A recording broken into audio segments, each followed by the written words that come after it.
Hi, this is Yvonne Michelle, and today we're going to be going over journalizing transactions. In the last chapter, we discussed the accounting cycle and briefly went through the 8 steps in the cycle. We're going to spend time on the second step, journalizing transactions. The process of recording transactions in a journal is called journalizing, and whether you use a special journal for certain transactions or a general journal for that transaction that doesn't fit into special journal, each journal entry must have specific information: the date of the transaction, the account to be debited and the debit amount, the account to be credited and the credit amount, and a description of the transaction with reference to the source document. Every business has owners, from a small sole proprietorship to a large corporation, and the owner's net investment in the business is equity. Certain transactions are used to track owners' capital and withdrawals to equity. Capital is the equity account that tracks owners' contributions to the business, including the initial investment when the business was started, as well as owner contributions made after initial startup. In this example, we have 2 T accounts, one for cash and one for capital. When the owner initially invests $15,000 into the company, that we have a debit to cash of $15,000 and we have a credit to capital of $15,000. In the event that the owner withdraws money from the company, we're going to have a credit to cash of $5,000, and we're going to debit the capital account or the withdrawal account for $5,000. This ends up leaving us a debit balance in cash of $10,000 and a credit in the owner's capital account of $10,000. Let's discuss applying rules of debits and credits. The first thing we need to determine are which accounts are involved. Also, what type of accounts are they? Are they an asset, a liability, owner's equity, revenues, or expense? We need to determine whether the account increased or decreased, and we need to apply the rules of debits and credits. When we're recording journal entries, there are formatting rules that we need to follow. The first thing we need to do is list the debit entry. Secondly, we list the credit entry and it is indented. We also skip a line between each transaction, and at the end of each transaction we list a brief description or memo after each entry. Let's take a minute and look at some journal entries. Say we have Nick Stark, who started a company on January 1st of the current year. He invested $18,000 into his company. The first thing we're going to do is record the $18,000 that he invested. Cash and checking is going to be debited because we're increasing cash, and then we're going to credit Nick Stark capital of $18,000. Notice that we did indent on the line that said Nick Stark capital so that we know that it's a credit. Then we record the memo to record initial capital investment. We skip a line, and then we record the second transaction that Nick Stark made that day, which was to purchase equipment of $5,000. We're going to debit the equipment account, and then we're going to credit accounts payable of $5,000. We write the memo to record purchase of equipment. We skip a line, and then we record the third entry into our journal for the transaction that Nick made that day. He paid rent on the building for his business, and his rent expense was $1,000. So we're going to debit rent expense, and then we're going to credit cash of $1,000. Again, notice how we indented cash to let us know that it's a credit. And then we're going to write in the memo line to record January rent expense.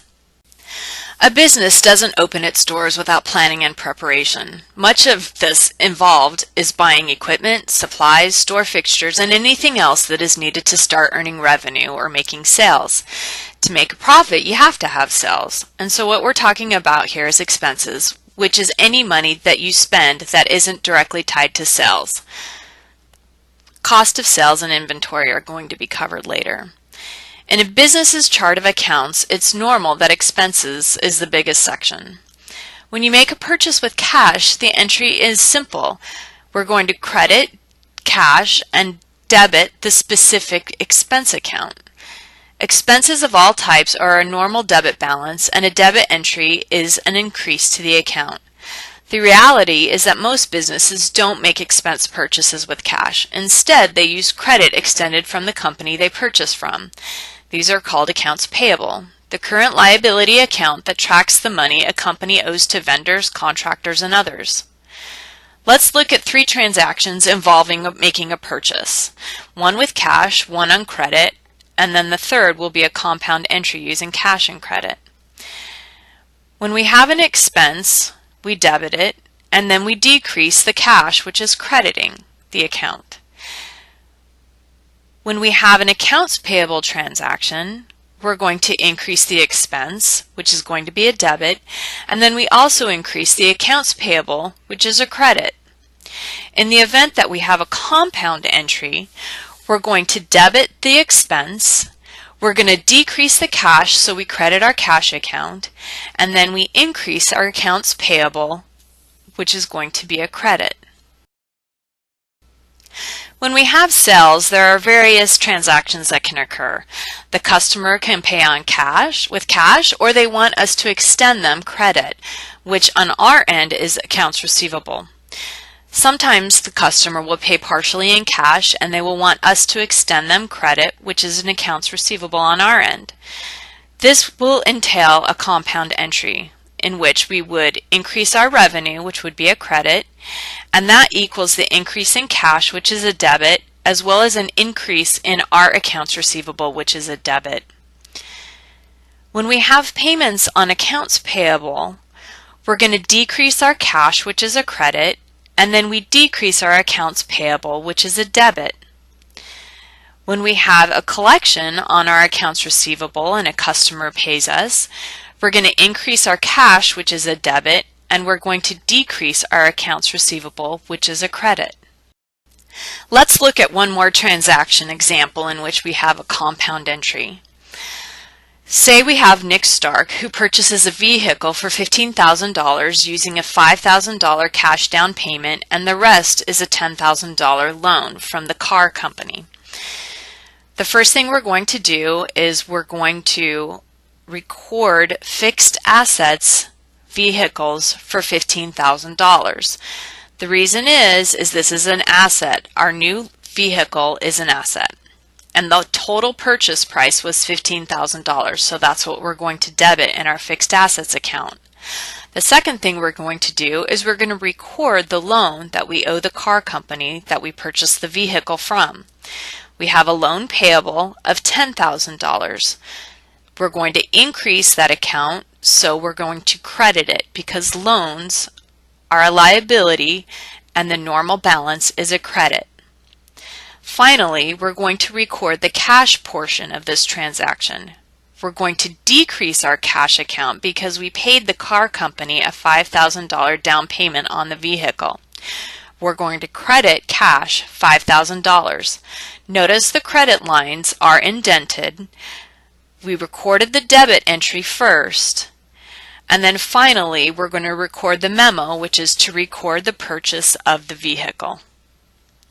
Let's review what we learned in Chapter 4, Journalizing Transactions. We learned how journalizing records transactions for a new business. We also learned how to record equity transactions. We discussed how to record sales and purchases, both simple transactions and compound entries in our journals.